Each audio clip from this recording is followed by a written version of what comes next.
지금부터 2026년 5월 12일 서울고등법원 제1형사부 재판을 시작하겠습니다. 오늘 진행하는 사건은 사건번호 2026로 509 피고인 이상민에 대한 내란 중요임무 종사 등 사건의 선고입니다. 먼저 일단 지난번 중개 허가 결정에 따라서 오늘 진행되는 공판기일도 중개가 된다는 점을 말씀드립니다. 피고인 입정하십시오.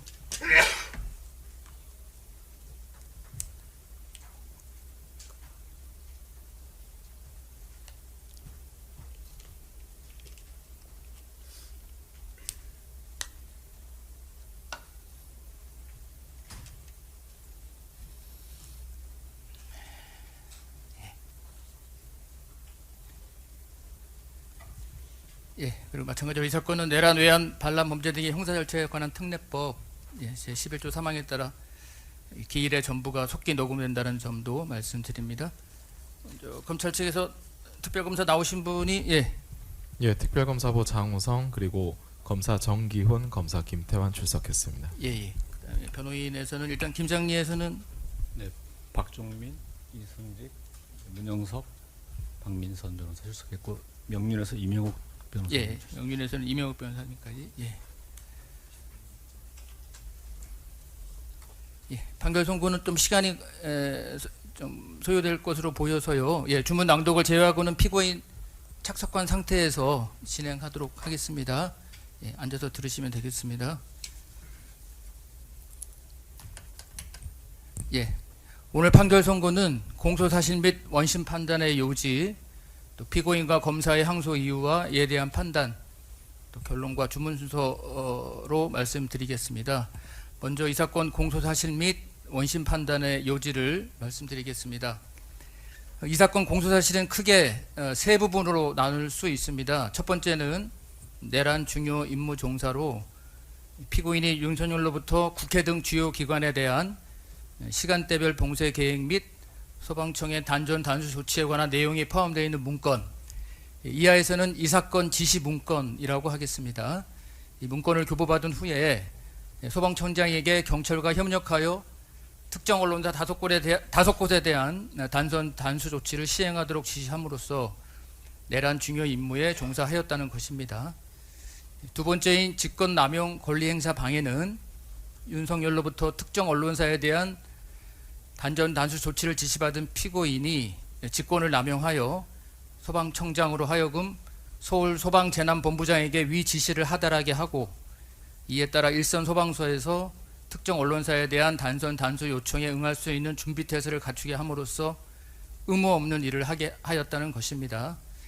세 번째는 위증으로서 피고인이 윤석열로부터 이 사건 지시 문건을 전달받고 그 이행을 지시받은 사실, 또 소방청장에게 특정 언론사 단전 단수에 대한 협조를 지시한 사실, 또 윤석열이 외교부 장관 조태열, 기획부재정부 장관 최상목에게 개헌 관련 문건을 건네주는 장면을 목격한 사실과 관련하여 자신의 기억에 반하는 허위 사실을 증언하였다는 것입니다. 이에 대해서 원심은 직권남용 권리행사 방해 및 윤석열이 최상목에게 개헌 관련 문건을 건네주는 장면을 목격한 사실과 관련된 위증 부분은 무죄로 판단하고, 나머지 공소 사실을 유죄로 판단하면서 피고인에게 징역 7년을 선고하였습니다. 이에 대해서 피고인은 유죄 부분에 대해서 사실오인 및 법리오해 양형부당을 이유로, 또 검사는 무죄 부분에 대해서 사실오인 및 법리오해 양형부당을 이유로 각 항소를 제기하였습니다.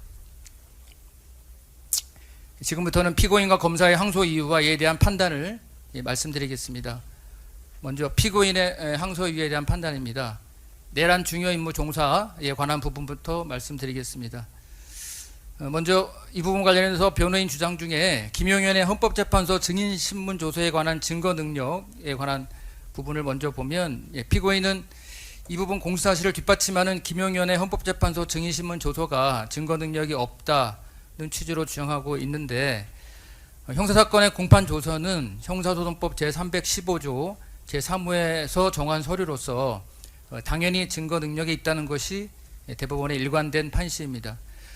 그런데 헌법재판소 탄핵심판의 경우 형사소송에 관한 법령을 준용하고 있고, 그 역시 공개된 법정에서 증인의 진술이 검증되고 탄핵되는 심판 절차를 거치므로 헌법재판소 탄핵심판의 변론 조서를 공판 조서와 달리 보기 어렵습니다. 따라서 그 변론 조서의 일부인 증인신문 조서 역시 형사소송법 제315조 제3호에 의하여 당연히 증거 능력이 있다고 보아야 합니다. 따라서 이 부분 피고인의 주장은 받아들이지 않습니다. 다음으로는 이 사건 지시문건 관련해서 살펴보겠습니다. 먼저 피고인은 국회 등 주요 기관에 대한 시간대별 봉쇄 계획에 소방청의 단전 단수 조치에 관한 내용까지 포함되어 있는 이 사건 지시문건이 존재하지 않는다라는 취지로 주장을 하고 있습니다. 이에 대한 법원의 판단을 말씀드리겠습니다. 먼저 김용현의 헌법재판소에서의 진술을 보면 김용현은 윤석열에 대한 탄핵 심판에서 행정안전부 장관에 대한 협조사항을 기재하여 문건으로 작성하였고 그 문건의 내용은 경찰청장이 받은 시간대별 봉쇄개혁 문건과 동일하다는 취지로 진술하였습니다.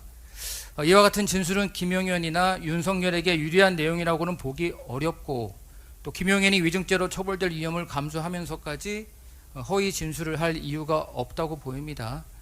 또한 김용현이 증언한 위 문건의 기재 내용은 경찰청장, 서울경찰청장 등이 진술한 내용과 일부 부합하기도 합니다.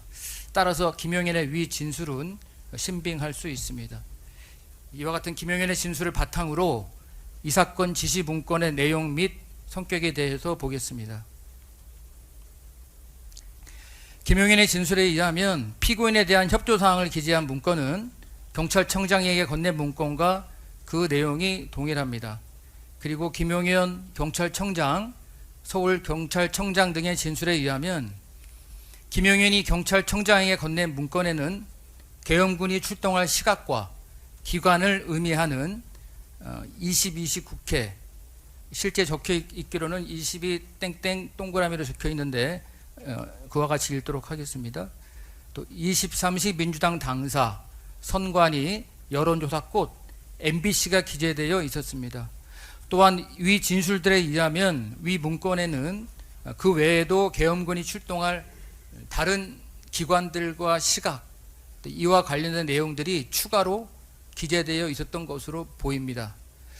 그런데 피고인은 스스로 원심 법정에서 소방청, 24시, 단전 단수, MBC, JTBC, 한겨레 경향, 여론조사 꽃, 이 기재된 문건의 존재를 인정하는 진술을 하였습니다. 이와 같이 피고인이 대통령 집무실에서 봤다고 인정하는 문건에는 소방청이 기재되어 있는데 소방청은 행정안전부 장관에 소속된 기관이고 위 문건은 경찰청장 등에게 전달된 문건과 동일하게 24시간제 시각과 장소 형식으로 기재되어 있으며 그 내용이 일부 일치합니다. 이러한 점들을 고려하면 피고인이 대통령실에서 봤다고 주장하는 문건은 피고인에게 교부할 목적으로 작성된 이 사건 지시 문건이거나 그와 같은 취지로 작성된 문건으로 판단됩니다. 그렇다면 경찰청장 및 피고인에게 교부할 목적으로 작성된 이 사건 지시 문건에는 22시 국회, 23시 민주당 당사, 선관위, 여론조사 꽃, MBC 외에도 소방청, 24시, JTBC, 한겨레, 경향, 단전 단수도 기재되어 있었다고 봄이 타당합니다. 나아가 이 사건 지시 문건의 작성 경위 윤석열이 경찰청장 등에게 위 문건을 교부한 당시에 한 발언 등을 고려하면 이 사건 지시 문건은 계엄군이 국회 등 주요 기관에 출동하여 이를 봉쇄 장악할 때 경찰도 출동하여 협조하고 24시경 계엄군 내지 경찰이 언론사 5곳의 건물을 봉쇄 장악할 때 소방청이 단전 단수에 필요한 조치를 한다라는 취지로 볼 수 있습니다. 결국 이 법원에서 다시 살펴본 바에 의하더라도 원심이 판단한 바와 같이 이 사건 지시 문건에는 국회 등 군이나 경찰이 투입되어 봉쇄할 기관 및 투입될 시간대가 기재되어 있었고 이러한 기재와 함께 소방청은 특정 언론사에 대한 단전 단수를 이행한다는 취지의 내용도 포함되어 있었다고 판단되므로 이에 관한 피고인의 주장은 받아들이지 않습니다. 다음으로 피고인이 이 사건 지시 문건을 교부받았는지에 대해서 살펴보겠습니다. 피고인은 자신이 윤석열로부터 이 사건 지시 문건을 교부받았다는 사실을 증명할 증거가 없고 오히려 그렇지 않다는 정황이 다수 존재한다는 취지로 주장합니다. 이에 대해서 원심은 김용현이 윤석열의 지시로 만든 문건들이 실제로 국무총리, 외교부 장관, 기획재정부 장관, 경찰청장 등에 교부되었는데 피고인에게만 교부되지 않았다고 볼 만한 사정을 찾아보기 어려운 점, 또 외교부 장관 등이 받은 문건은 각 부처가 담당하는 소관 업무가 기재되어 있는데 경찰청장과 소방청장을 지휘할 권한이 있는 피고인도 경찰, 소방이 수행할 업무가 기재된 이 사건 지시 문건을 교부받았다고 봄이 합리적인 점, 이 사건 비상계엄 당시 소방청의 경찰의 특정 언론사 진입 계획 및 단전 단수 조치에 대해 언급한 사람은 피고인이 유일한 점 등을 이유로 피고인이 이 사건 지시 문건을 교부받았다고 판단하였습니다. 이와 같이 원심이 자세하게 설시한 사정들 외에도 대적견실 CCTV 영상에는 윤석열이 22시 42분경 자리에서 일어나 피고인에게 다가가 전화하라는 동작을 취하는 장면이 확인되고 피고인의 통화 목록을 보면 이는 피고인으로 하여금 경찰청장 내지 소방청장에게 전화하라는 지시로 이해함이 합리적입니다. 또한 피고인은 22시 54분경부터 대적견실에서 한덕수와 단둘이 약 11분간 각자 소지한 문건들을 보며 대화를 나누었는데 대적견실 CCTV 영상에는 피고인이 한덕수에게 자신이 소지한 문건 중 하나를 보여주고 대통령 집무실을 가리키는 장면이 확인되고 또 한덕수가 이미 소지하는 문건을 피고인이 한덕수에게 건네지는 않았을 것은 점 등에 비추어 보면 당시 피고인은 한덕수에게 한덕수가 소지하지 않은 이 사건 지시 문건을 건네면서 비상계엄 및 그에 따른 행정안전부의 조치 등에 대해 논의한 것으로 보입니다. 나아가 피고인은 소방청장에게 전화하여 24시에 경찰이 특정 언론사에 투입된다는 취지로 이야기하였는데 이는 피고인이 이 사건 지시 문건을 교부받으며 구두로 경찰과 관련된 구체적인 설명을 들었음을 뒷받침합니다. 이 외에도 기록을 살펴보면 윤석열이 비상계엄을 준비하면서 피고인을 불러서 따로 지시할 사항이 있었다고 보이는 정황이 다수 존재합니다. 원심이 설시한 사정들과 이와 같은 사정들을 종합해 보면 피고인은 윤석열로부터 이 사건 지시 문건을 교부받았다고 판단됩니다. 따라서 피고인의 주장은 받아들이지 않습니다. 피고인은 항소심에서 이 외에도 여러 주장을 하였습니다만 위 주장들은 모두 받아들이지 않습니다. 이와 관련한 내용은 판결문에 자세히 기재되어 있습니다. 다음으로 피고인이 경찰청장에게 전화해서 국회 상황을 확인하였는지에 관하여 보겠습니다. 피고인은 내란 중요임무 종사의 고의와 관련하여 당시 소방청장에게 전화하기 전 경찰청장에게 전화를 걸었으나 경찰청장과 별다른 통화를 하지 못한 채 전화를 끊었으므로 당시 경찰이 국회를 통제하고 있던 상황을 전혀 몰랐다고 주장합니다. 이에 대해서 살펴보면 경찰청장의 헌법재판소 및 원심 법정에서의 진술, 당시 경찰청장이 누군가와 통화하던 장면을 목격한 경찰청 경비국장의 원심 법정에서의 진술 등에 의하면 피고인과 경찰청장은 당시 경찰청장이 윤석열과의 통화를 종료한 후 경찰청 경비국장에게 국회 통제를 지시한 시점부터 약 1분간 다른 사람의 방해를 받지 않고 통화를 하였다고 판단됩니다. 나아가 경찰청장은 원심 법정에서 당시 피고인과의 통화 당시 대략적인 국회 상황을 보고하였다고 진술하였고 피고인도 경찰청장에게 전화를 한 것은 당시 경찰의 출동 상황이나 비상계엄과 관련한 시위 집회 등에 대한 경찰의 대응 등을 알아보기 위해서였다고 진술한 점 등을 고려하면 원심이 판단한 바와 같이 피고인은 경찰청장과의 통화를 통해 당시 국회가 경찰에 의해 통제되는 상황을 확인하였다고 봄이 타당합니다. 따라서 피고인의 주장을 받아들이지 않습니다. 이제 피고인이 소방청장에게 단전단수 협조 지시를 하였는지에 관하여 보겠습니다. 이에 관련한 피고인은 대통령 집무실에 들어갔을 때 우연히 본 문건의 내용이 궁금하여 소방청장에게 전화해서 소방청장이 단전 단수 요청을 받은 것이 있는지를 물었을 뿐이라고 주장합니다. 또한 소방청장은 수사기관에서 피고인과의 통화 내용을 단전 단수에 관한 요청과 인명 구조에 관한 요청 두 가지 방향으로 인식하였다고 진술하다가 원심 법정에서는 그중 단전 단수에 관한 요청만 강조하여 진술하였으므로 소방청장의 진술은 믿을 수 없다고 주장하고 있습니다. 그리고 검사의 수사 개시 통보 및 그로 인한 직위 해제 등이 소방청장의 진술에 영향을 미쳤을 가능성도 있다고 주장합니다. 이에 대해서 원심은 소방청장의 법정 진술을 믿을 수 있다고 보았습니다. 또한 소방청장, 소방청 기획조정관, 화재대응조사과장, 대변인 등의 진술과 당시 소방청 상황판단회의의 상황, 소방청장 및 소방청 차장의 행동 등에 비추어 피고인이 소방청장에게 특정 언론사 단전 단수에 대한 협조를 지시하였다고 판단하였습니다. 이에 대한 법원의 판단을 말씀드리겠습니다. 먼저 구체적인 판단에 앞서 직권으로 원심의 판결 이유에 기재된 소방청 기획조정관, 화재대응조사과장, 대변인 등 진술의 증거 능력에 관하여 보겠습니다. 우선 소방청 기획조정관, 화재대응조사과장의 진술은 소방청장의 진술을 내용으로 하는 것이기는 하나 그 진술의 존재 자체가 요중 사실인 경우이므로 전문 증거에 해당하지 않습니다. 따라서 이 부분 증거 능력은 인정됩니다. 다만 소방청 대변인의 진술 중 회의에 참석한 다른 사람들로부터 들었다는 부분, 또한 피고인이 주장하는 바와 같이 소방청 기획조정관의 진술 중 소방청장이 소방청 차장에게 말했다는 피고인의 진술 내용 부분은 요중사실과의 관계에서 전문 진술에 해당하고 형사소송법 제316조의 요건이 충족되지 않아 증거 능력을 인정하기 어렵습니다. 따라서 이 부분 진술에 대해서는 증거 배제의 결정을 합니다.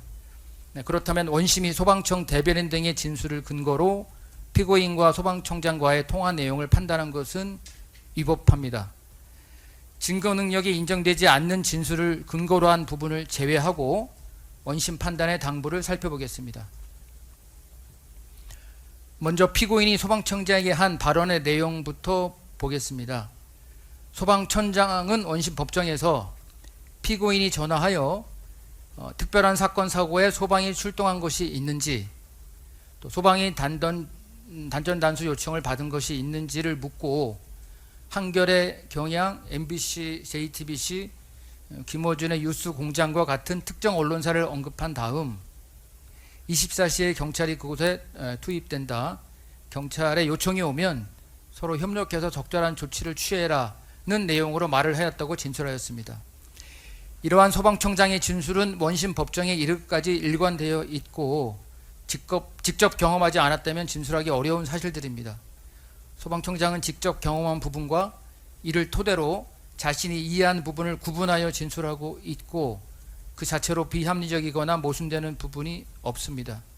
이러한 진술은 증거 능력이 인정되는 소방청 기획조정관, 화재대응조사과장의 진술과도 대체로 일치합니다.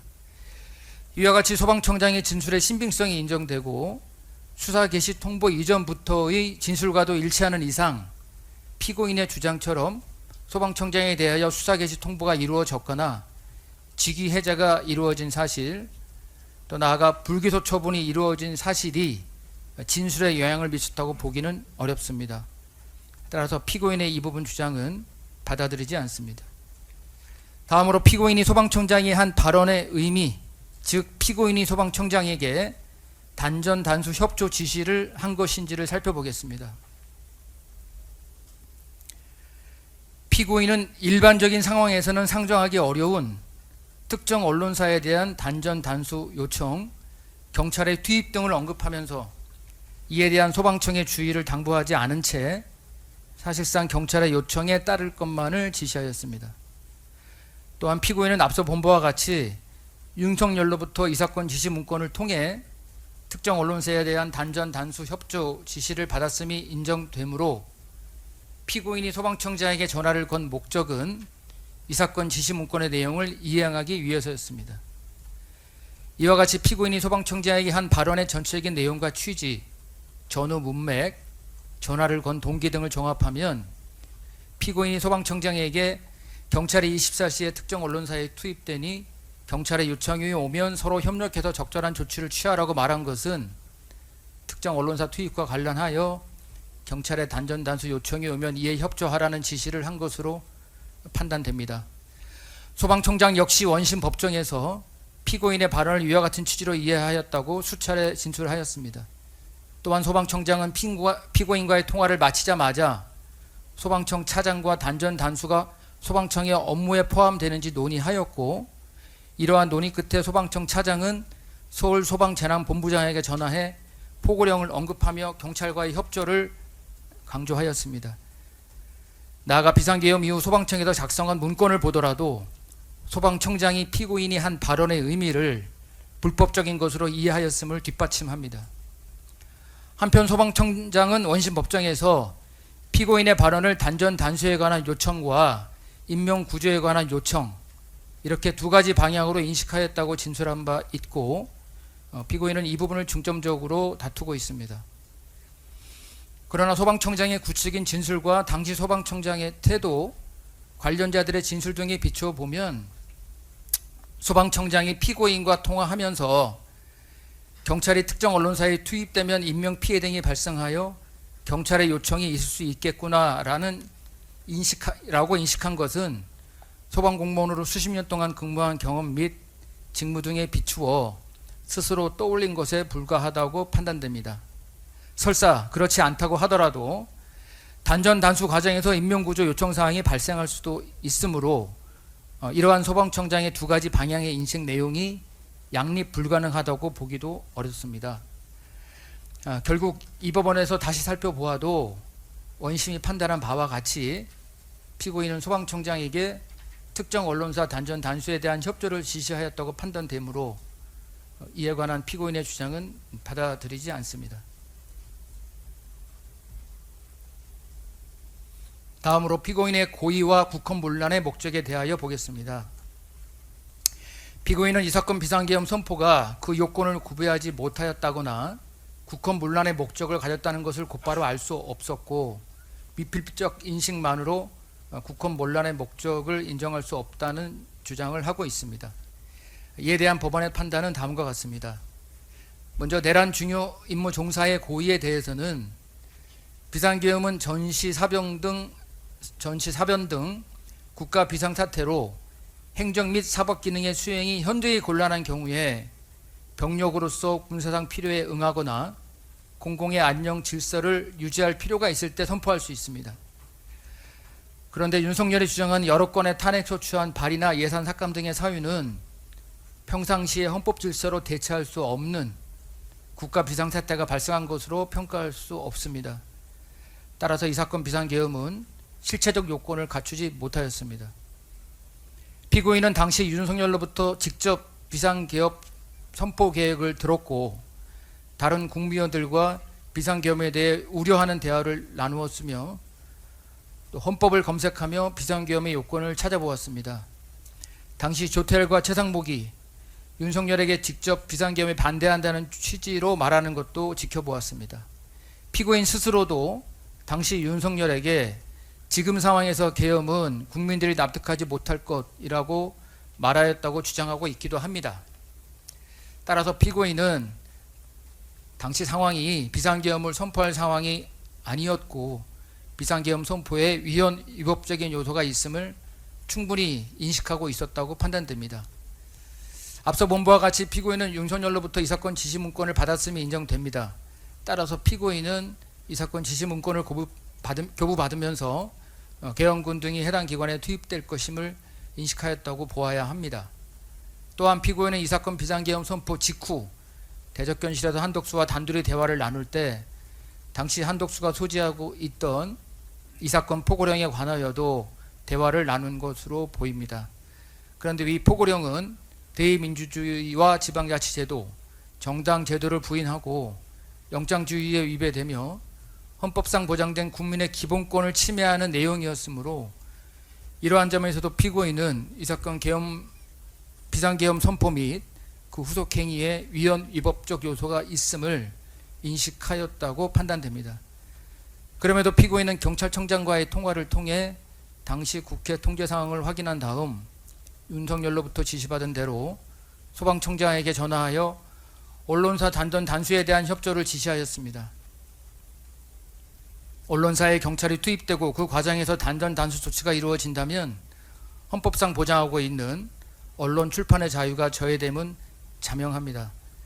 이와 같은 점들에 피고인의 경력 및 지위, 당시 평균적인 법감정을 가진 사회 일반인이라면 이 사건 비상계엄 선포 및 그 후속 행위에 위헌 위법적인 요소가 있음을 충분히 알 수 있었을 것인 점 등을 보태어 보면 내란에 대한 포괄적인 인식조차 없었다는 피고인의 주장은 도저히 받아들일 수 없습니다. 이처럼 피고인은 구체적인 폭동행위 이전부터 이 사건 지시 문건을 교부받는 등 내란 행위에 가담하였고 이 사건 비상계엄 선포 및 그 후속 행위의 위법성을 인식하였음에도 소방청장에게 단전 단수에 대한 협조를 지시하는 등 내란 중요 임무에 종사하였습니다. 따라서 피고인에게는 내란 중요 임무 종사의 고의가 인정됩니다. 국헌 문란의 목적에 대해서 보겠습니다. 국헌 문란의 목적은 확정적 인식임을 요하지 않고 미필적 인식이 있으면 족하다는 것이 대법원의 일관된 입장입니다. 그런데 피고인이 교부받은 이 사건 지시 문건에는 국회 선관위, 민주당 당사 등이 기재되어 있었으므로 피고인이 계엄군이 국회 선관위 등에 투입되면 헌법에 의하여 설치된 국회 선관위가 사실상 상당기간 기능을 제대로 할 수 없고 헌법이 보장하는 의회제도, 정당제도의 기능이 상당기간 소멸될 수 있음을 인식하였던 것으로 보입니다. 또한 피고인이 한독수와의 대화를 통해 인식한 이 사건 포고령은 대의민주주의, 지방자치제도, 정당제도를 부인하고 기본권을 침해하는 내용이었습니다. 그리고 특정 언론사에 경찰이 투입되고 단전 단수 조치가 이루어진다면 언론 출판의 자유가 저해되는 것은 자명하므로 피고인으로서는 언론 출판의 자유라는 헌법의 기능 역시 상당기간 소멸됨을 인식하였을 것으로 보입니다. 피고인은 이러한 인식에도 불구하고 이 사건 지시 문건을 교부받은 것에 그치지 않고 위 문건의 내용에 따라 언론사 단전 단수에 대한 협조를 지시하였습니다. 이러한 피고인의 행위에 비춰보면 피고인에게는 형법 제91조에서 정한 국헌 문란의 목적이 있었음을 충분히 인정할 수 있습니다. 결국 이 법원에서 다시 살펴보아도 원심이 판단한 바와 같이 피고인에게 내란 중요 임무 종사의 고의와 국헌 문란의 목적이 인정되므로 피고인의 주장은 받아들이지 않습니다. 마지막으로 불능미수 주장에 대해서 살펴보겠습니다. 피고인은 애초부터 경찰의 일선 소방서의 특정 언론사에 대한 단전 단수를 요청할 계획이 전혀 없었으므로 처음부터 구속요건적 결과 발생이 불가능한 경우인 불능미수에 해당한다고 주장합니다. 그러나 불능미수란 실행의 수단이나 대상의 착오로 처음부터 결과 발생 또는 법익 침해의 가능성이 없는 경우를 말합니다. 이때 결과의 발생이 불가능하다는 것은 범죄 행위의 성질상 어떠한 경우에도 구속요건의 실행이 불가능하다는 것을 의미합니다. 그러나 이 사건 지시 문건의 내용 및 그 실현 정도, 이 사건 비상계엄의 해제 경위, 또 계엄금 투입 순서에 따른 투입 순서에 관한 김영원의 진술 등에 비춰보면 피고인의 지시 내용이 범죄 행위의 성질상 어떠한 경우에도 그 실현이 불가능하다고 보기 어렵습니다. 설령 경찰에서 소방청에 단전 단수를 요청할 계획이 없었다고 하더라도 피고인의 내란 중요임무 종사는 소방청에게 단전 단수 협조를 지시함으로써 구속요건이 모두 실현되었고 내란죄의 집합범으로서의 성격에 비추어 보더라도 피고인의 행위만 분리하여 불능미수로 평가하는 것은 타당하지 않습니다. 따라서 피고인의 이 부분 주장은 받아들이지 않습니다. 결국 피고인에 대한 내란 중요 임무 종사가 성립한다고 본 원심의 판단에는 사실 오일이나 법리 오해의 위법이 없습니다. 다음은 위증증, 유죄로 인정된 부분에 관한 피고인의 항소 이유와 이에 대한 판단입니다. 먼저 피고인이 윤석열로부터 이 사건 지시 문건을 전달받고 그 이행을 지시받은 사실, 소방청장에게 특정 언론사 단전 단수에 대한 협조를 지시한 사실 관련 위증 부분입니다. 피고인은 이러한 사실이 없다는 전제에서 윤석열로부터 이 사건 지시 문건을 교부받고 그 이행을 지시받은 사실이 없다. 소방청장에게 특정 언론사 단전 단수에 대한 협조 지시를 한 사실이 없다는 증언은 사실과 부합하므로 위증죄가 성립하지 않는다고 주장합니다. 그러나 앞서 말씀드린 바와 같이 피고인은 대통령 집무실에서 윤석열로부터 이 사건 지시 문건의 교부 및 그 이행을 지시받았고 소방청장에게 특정 언론사 단전 단수에 대한 협조를 지시하였다고 인정되므로 피고인의 위 증언은 허위 진술이라고 판단됩니다. 따라서 피고인의 주장은 받아들이지 않습니다. 다음으로 윤석열이 조태열에게 개헌 관련 문건을 전달하는 장면을 목격한 사실 관련 위증 부분입니다. 피고인은 비상계엄 선포 당시 극도의 정신적 충격과 혼란을 겪어 당시 상황을 정확하게 기억하지 못하고 있었으므로 조태열이 대통령 집무실에서 개헌 관련 문건을 전달받는 장면을 보지 못하였다는 피고인의 증언은 기억에 반하는 진술로 볼 수 없다고 주장하고 있습니다. 이에 대한 법원의 판단을 말씀드리면 윤석열은 조태열이 대통령 집무실 내 원탁에 앉자마자 비상계엄을 선포하려고 합니다라고 말하며 조태열에게 개헌 관련 문건을 던지듯 건네주었습니다. 그런데 당시 피고인으로서는 비상계엄을 선포할 것이라고 말하는 윤석열이나 순차적으로 들어오는 국무위원들에게 관심을 가질 수밖에 없었다고 보이고 집무실 내 원탁의 크기, 피고인의 위치, 문건이 건네진 태양, 위 장면을 목격하였다는 김용현, 김용호 등의 진술을 종합하면 피고인도 이 장면을 목격하였다고 인정됩니다. 또한 피고인처럼 집무실에 미리 소집된 조태열이 개헌 관련 문건을 전달받았는지 여부는 피고인이 집무실에서 이 사건 지시 문건을 교부받았는지 여부를 판단하는 데 불리한 정황이 될 수 있으므로 피고인에게는 위증을 할 충분한 동기가 있습니다. 그리고 당시 집무실은 비교적 차분한 분위기에서 윤석열의 언행에 집중하는 상황이었던 것으로 보이므로 피고인이 위 장면을 기억하지 못한다고 볼 수도 없습니다. 그러므로 피고인이 기억에 반하는 허위 진술을 한다는 위증의 고의도 있었던 것으로 판단됩니다. 따라서 피고인의 이 부분 주장은 받아들이지 않습니다. 다음은 검사의 항소 이유와 이에 대한 판단을 말씀드리겠습니다. 먼저 직권남용 권리 행사 방해 부분입니다. 이 부분 공시사실 관련하여 검사는 첫 번째로 피고인의 소방청장에 대한 특정 언론사 단전 단수 협조 지시로 인하여 소방청장이 소방청 차장을 통해 서울 소방재난본부장에게 이와 관련한 전화를 한 것, 그리고 두 번째로 일상소방서에서 경찰의 단전 단수 협조 요청에 대한 준비태세를 갖추게 된 것이 각각 직권남용 권리 행사 방해에 의무 없는 일에 해당한다고 주장하고 있습니다. 한편 피고인은 이와 관련해서 피고인에게는 소방청장에 대하여 직권남용 권리 행사 방해죄의 성립에 필요한 일반적 직무권한 자체가 없다고 주장합니다. 이러한 피고인의 주장은 항소 이유에는 해당되지는 않지만 먼저 살펴보도록 하겠습니다.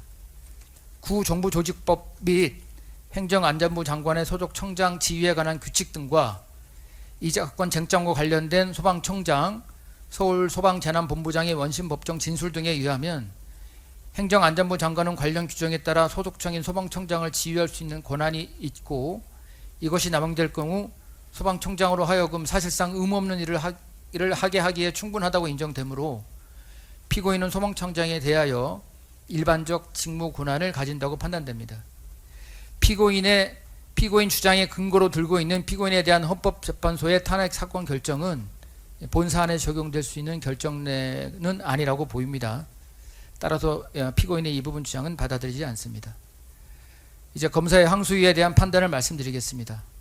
먼저 일선 소방서에서 경찰의 단전 단수 협조 요청에 대한 준비태세를 갖추게 된 것이라는 의무 없는 일이 발생하는지에 대하여 보겠습니다. 서울소방재난본부 화재대응팀장은 일선 소방서 당직실에 연락하여 긴급 비상계엄 선포에 따른 출동 대비태세 철저 알림이라는 내용의 공문을 접수하도록 하였습니다. 그러나 위 공문에는 일반적 통상적인 기재만이 있을 뿐이므로 위 공문이 접수되었다는 것만으로는 어떠한 준비태세가 갖추어졌다고 볼 수 없습니다. 또한 위 공문은 소방청에서 서울소방재난본부장에게 전화하기 이전부터 준비하여 그 내용까지 모두 작성하였으므로 피고인의 소방청장에 대한 단전 단수 지시가 위 공문의 작성에 어떠한 영향을 미쳤다고 볼 수 없습니다. 다음으로 소방청장이 소방청 차장을 통하여 서울소방재난본부장에게 전화한 것 자체가 의무 없는 일에 해당하는지에 관하여 보겠습니다. 우선 검사의 주장처럼 소방청장이 서울소방재난본부장에게 전화한 것 자체를 의무 없는 일로 보는 것은 이 부분 공수사실 문헌에 부합하지 않습니다. 또한 전화를 건 행위를 통화 내용과 분리하여 그 자체만으로 가벌성이 있는 행위로 볼 수는 없고, 적어도 그 통화 내용이 이 부분 공소사실의 최종 결과에 해당하는 일선 소방서에서 경찰의 단전 단수 협조 요청에 대한 준비태세를 갖추게 된 것에 기여할 수 있어야 합니다. 따라서 이와 같이 소방청장이 전화한 것 자체가 의무 없는 일에 해당한다는 검사의 주장은 받아들이지 않습니다. 다만 소방청장이 서울소방재난본부장에게 전화한 것이 공소사실과 같이 특정 언론사 단전 단수에 대한 협조를 지시한 것으로 볼 수 있다면 이는 가벌성이 있는 행위가 될 수 있으므로 이하에서는 위 통화 내용이 특정 언론사 단전 단수에 대한 협조 지시를 한 것인지 여부에 대해서 보겠습니다. 소방청장은 소방청 차장을 통하여 서울소방재난본부장에게 포고령 관련해서 경찰에서 협조를 요청해 오면 잘 협조해 줬으면 좋겠다는 취지로 이야기하였을 뿐, 피고인이 한 지시의 핵심 내용이자 불법성을 나타내는 징표인 특정 언론사나 단전 단수는 전혀 언급하지 않았습니다. 서울소방재난본부장도 소방청 차장이 말한 경찰 협조 요청의 내용에 관하여 구체적인 인식이 없었고, 이를 특정 언론사 단전 단수에 관한 협조 요청이라고 예상할 수 없었다고 보입니다. 소방청 차장이 서울소방재난본부장과 통화한 내용은 경찰과의 협조에 관한 일반적인 지시를 전달한 것으로 볼 수밖에 없고, 위 통화는 일선 소방서에서 경찰의 단전 단수 협조 요청에 대한 준비태세를 갖추는 것에도 아무런 기여를 하지 못했습니다. 결론적으로 피고인의 지시로 인하여 소방청장이 서울소방재난본부장에게 특정 언론사 단전 단수에 대한 협조를 지시하였다거나 일선 소방서에서 경찰의 단전 단수 협조 요청에 대한 준비태세를 갖추었다고 볼 수 없습니다. 따라서 검사의 이 부분 주장은 받아들이지 않습니다. 끝으로 윤석열이 최상무의 개헌 관련 문건을 건네주는 장면을 목격한 사실 관련 위증 부분입니다. 이에 대한 검사의 항소 이유는 윤석열이 비상계엄 선포 후 대적견실에서 최상목에게 개헌 관련 문건을 건네줄 당시 피고인의 자세, 시선, 전후 상황, 또한 법무장관의 증언 등을 고려하면 피고인이 위 장면을 주시하고 있었음이 분명하고, 피고인은 비상계엄 해제 후 당시 기억을 계속 환기하였음에도 자신의 형사책임을 모면하고자 위증하였다는 것입니다. 이에 대한 법원의 판단은 다음과 같습니다. 당시 대적견실의 좌석 배치 및 문건 교부 전후 피고인의 시선 등에 비추어 피고인이 윤석열이 최상무에게 문건을 교부하는 장면을 주목하지 않았을 가능성이 배제할 수 없고, 또 검사와 피고인이 객관적 증거인 CCTV 화면을 바탕으로 피고인의 목격 여부에 관하여 정반대의 해석과 추론을 제시하고 있는 상황에서 검사의 증명이 충분하다고 보이지 않는 바 피고인이 위 장면을 목격하였다고 단정하기 어렵습니다. 또한 당시 피고인에 대한 질문은 시간적, 장소적 특정이 전혀 이루어지지 않았고, 이러한 상황에서 피고인이 짧은 시간 안에 해당 장면에 대한 기억을 떠올리기는 어려웠을 것으로 보입니다. 당시 위 사실은 언론 등을 통해 많이 알려져 있었으므로 피고인이 위증을 할 유인도 크지 않습니다. 따라서 피고인에게 위증의 고의가 있었다고 보기도 어렵습니다. 검사의 이 부분 주장은 받아들이지 않습니다. 피고인과 검사의 사실 오인, 법리 오해 주장을 모두 받아들이지 않으므로 다음으로 피고인과 검사의 양형부당 주장에 대하여 살펴보겠습니다.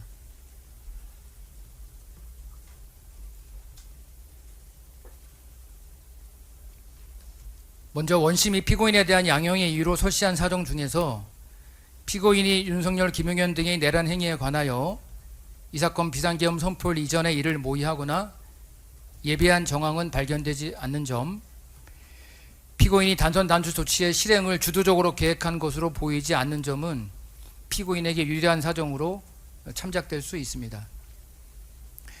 또한 이 사건 내란에 있어서 전체 폭동 행위 중 피고인이 관여한 부분의 비중이 크다고 보기 어려운 점, 피고인이 현재까지 처벌받은 전력이 없는 점도 피고인에게 유리한 사정에 해당합니다. 다만 피고인의 경력 및 이 사건 범죄의 성격 등에 비추어 보면 피고인이 현재까지 처벌받은 전력이 없다는 점은 제한적으로 고려함이 타당합니다. 그러나 이와 같은 유리한 정상에도 불구하고 피고인의 이 사건 범행은 다음과 같은 이유에서 그 책임이 무겁다고 보아야 합니다. 형법 제2편 각칙의 서두에 규정된 내란죄는 국가의 존립과 헌법 질서를 보호하기 위한 규정입니다. 우리 헌법이 근간으로 하고 있는 국민주권주의, 자유민주주의, 국민의 기본권 보장, 법치주의 등의 가치는 우리 사회가 역사적 경험과 국민적 합의를 통해 정립하여 온 것으로서 헌법이 정한 민주적 절차가 아니라 폭력 등의 수단에 의하여 헌법기관의 권능 행사를 불가능하게 하거나 헌법의 기능을 소멸시키는 행위는 어떠한 경우에도 용인될 수 없고, 그러한 의지의 표현으로 헌법 제2편 각칙의 가장 앞부분에 내란죄를 규정한 것으로 볼 수 있습니다.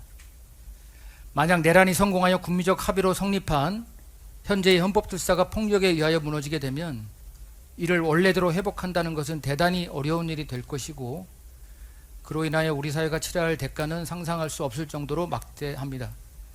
따라서 내란 행위에 대해서는 엄중한 처벌이 필요합니다. 피고인이 범한 내란 중요 임무 종사 행위는 윤석열의 지시에 따라 소방청장에게 특정 언론사에 대한 단전 단수 조치에 협력할 것을 지시한 것입니다. 이는 언론 출판에 대한 허가 검열을 넘어 단전 단수를 통해 물리적으로 비상계엄의 비판적인 언론 보도를 불가능하게 할 뿐만 아니라 그곳에서 근무하고 있는 국민들의 생명 및 신체의 안전에 중대한 위해를 가하는 것으로서 합법적인 비상계엄 상황에서도 허용될 수 없는 위법한 행위에 해당합니다.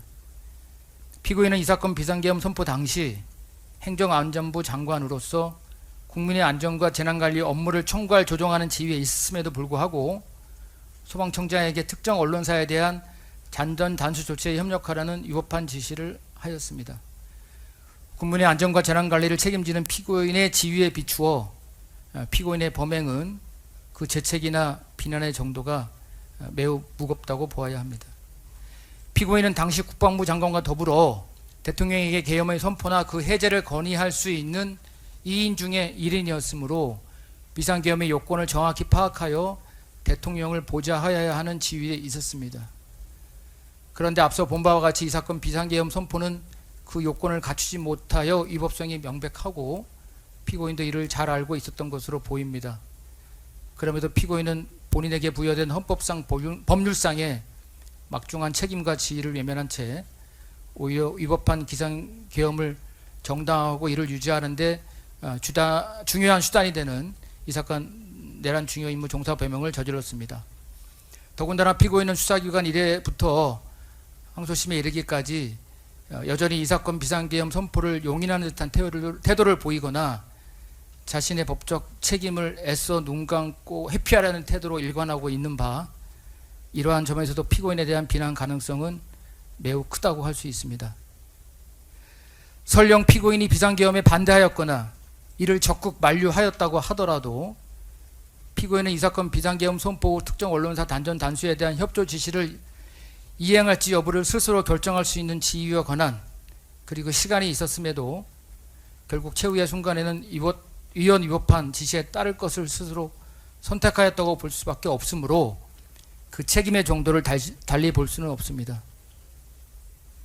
피고인이 내란 중임무 종사 배명을 이행하는 데 있어서 가장 핵심이 되는 것은 윤석열로부터 받은 지시를 소방청장에게 전하는 것이므로 이는 피고인의 적극적 능동적 행위를 필요로 하는 것이 아니었습니다. 따라서 피고인이 한 구체적 행위가 소방청장에 대한 전화 한 통이라는 사정만으로 그 위법성이 가볍다고 볼 수 없습니다. 또 결과적으로 특정 언론사에 대한 단전 단수 조치가 이루어지지는 않았지만 이는 비상계엄 선포가 당초보다 지연되고 예상보다 일찍 국회에서 비상계엄 해제 결의가 이루어졌으며 피고인 지시의 불법성을 인식한 소방청장, 소방청 차장이 그 불법성을 덜어내고 우회적으로 피고인의 지시를 전달한 것 등에 기인한 것이고 피고인의 의지나 의도가 반영된 것이 아니므로 이를 온전히 피고인에게 유리한 정상으로 반영할 수 없습니다. 피고인이 윤석열의 지시에 따라 소방청장에게 특정 언론사 단전 단수 협조 지시를 하다함으로써 화재 재난 현장의 최전선에서 직무를 수행하고 있는 다수의 소방 공무원들이 윤석열 등의 내란 행위에 연루되어 조사를 받게 되는 등으로 정신적으로 적지 않은 고통을 받게 된 점도 불리한 정황으로 고려하지 않을 수 없습니다.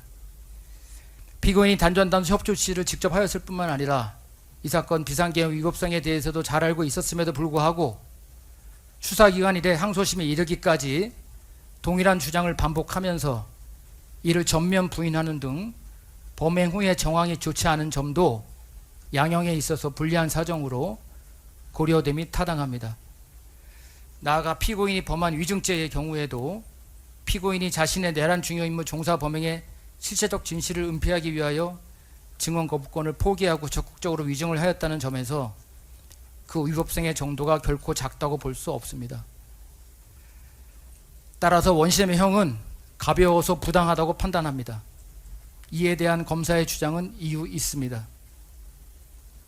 결론을 말씀드리겠습니다. 원심에서 유죄가 선고된 내란 중요 임무 종사 이 사건 지시 문건을 전달받은 사실 및 특정 언론사 단전 단수 지시 관련 각 증언과 조태열 문건 관련 증언에 대한 위증에 대하여는 피고인의 항소를 받아들이지 않고 원심의 판단을 그대로 유지합니다. 원심 판결의 무죄 부분인 직권남용 권리행사 방해 및 최상목 문건 관련 증언에 대한 위증 역시 검사의 항소를 받아들이지 않고 원심의 판단을 그대로 유지합니다.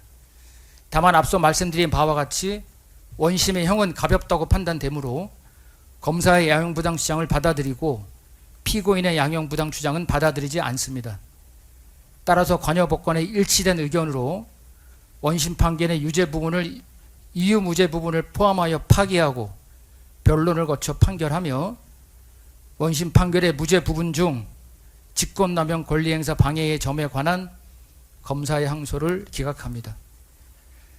다음과 같이 선고합니다. 피고인 일어서십시오.